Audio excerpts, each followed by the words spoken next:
রংপুরবাসীর একটা প্রত্যাশা আছে।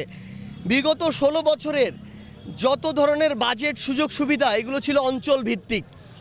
এটি দক্ষিণাঞ্চল সবসময় এক্ষেত্রে প্রায়োরিটি পেয়েছে এবং এটি ছিল লবিং ভিত্তিক। যে যার মতো করে ক্ষমতার অপব্যবহার করে লবিং করে বাজেটগুলো বরাদ্দগুলো নিজের জায়গায় নিয়ে চলে গিয়েছে। আমরা মনে করি এই অন্তর্বর্তীকালীন সরকার এখন পর্যন্ত তাদের যে দক্ষতা দেখাচ্ছে রাষ্ট্র পরিচালনায়, তারা একই দক্ষতা তাদের জাতীয় বাজেটে দেখাবে। উত্তরবঙ্গের মানুষ শুধু এতদিন দিয়েই এসেছে। এই উত্তরবঙ্গ ছিল একটা উৎপাদন ক্ষেত্র। আমরা ফসল থেকে শুরু করে নিত্য প্রয়োজনীয় দ্রব্য, শস্য, রবি যে শস্যগুলো সবগুলোই উত্তরবঙ্গে উৎপাদন হয়, কিন্তু পাওয়ার সময় আমরা আর আমাদের যতটুকু প্রাপ্য ততটুকু পাইনি। আমরা মনে করি এই অন্তর্বর্তীকালীন সরকার জনগণের যতটুকু প্রাপ্য এই রংপুর বিভাগের মানুষের ততটুকু প্রাপ্য তাদের জন্য অবশ্যই বরাদ্দ রাখবে এবং আমরা সেই আস্থাটুকু এই অন্তর্বর্তীকালীন সরকারের উপর রাখতে চাই। একটা জিনিস কি, বৈষম্য করে অন্যায় করে অত্যাচার করে বেশি দিন যে টিকে থাকা যায় না, তার উপযুক্ত প্রমাণ হচ্ছে খুনি শেখ হাসিনা।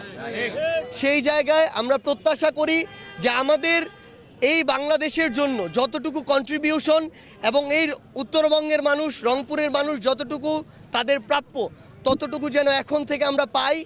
সেটা যদি হয় তাহলে বাংলাদেশ প্রকৃতপক্ষে সামনের দিকে এগিয়ে যাবে। এতদিন বিগত 1 যুগ ধরে রাজনীতি আর গণমানুষের রাজনীতি ছিল না। রাজনীতি ছিল টাকা দিয়ে মনোনয়ন কেনা এবং রাতের আধারে কারচুপির মাধ্যমে, ভোটের মাধ্যমে, যে কারচুপির ভোট তার মাধ্যমে নির্বাচিত হয়ে সংসদে যাওয়া। কিন্তু এখন যখন আবার জনগণের রায়ে নতুন করে আমরা বাংলাদেশের নির্বাচনের আশা করছি, তখন আমাদের জায়গা থেকে আমরা মনে করি আমাদের জনগণের কাছে যেতে হবে।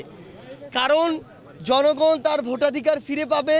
আমরা জনগণের সরাসরি ভোটের মাধ্যমে নির্বাচিত হয়ে জনগণের প্রতিনিধিত্ব করতে আমরা সংসদে যেতে চাই। সেই জায়গায় আমরা প্রত্যেকটি জায়গায়, মাঠে ঘাটে, অলিতে গলিতে, বাড়িতে আমরা যাব জনগণের কাছে।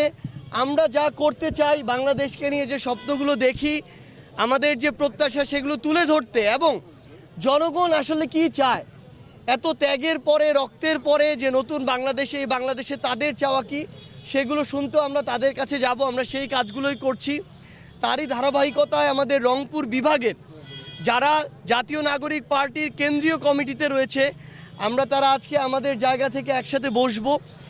আমরা আজকে থেকে আমাদের এই সাংগঠনিক যে কার্যক্রম সেটি শুরু করব। সেই লক্ষ্যেই আসলে উত্তরাঞ্চলের মুখ্য সংগঠক হিসেবে আজকে রংপুরে আসা। এবং আমরা আমাদের জায়গা থেকে মনে করি যে আমাদের চোখের সামনে ওই জুলাই আগস্টে যে রক্তাক্ত নিথর দেহগুলো ছিল, লাশগুলো ছিল, সেগুলোকে যদি আমরা সামনে রাখতে পারি তাহলে আমরা এই 24শে জুলাইয়ের অভ্যুত্থানের যে স্পিরিট, সেটা থেকে কখনো বিচ্যুত হব না এবং আমরা জনগণের চাওয়া অনুযায়ী আগামীর বাংলাদেশে কাজ করে যেতে পারবো।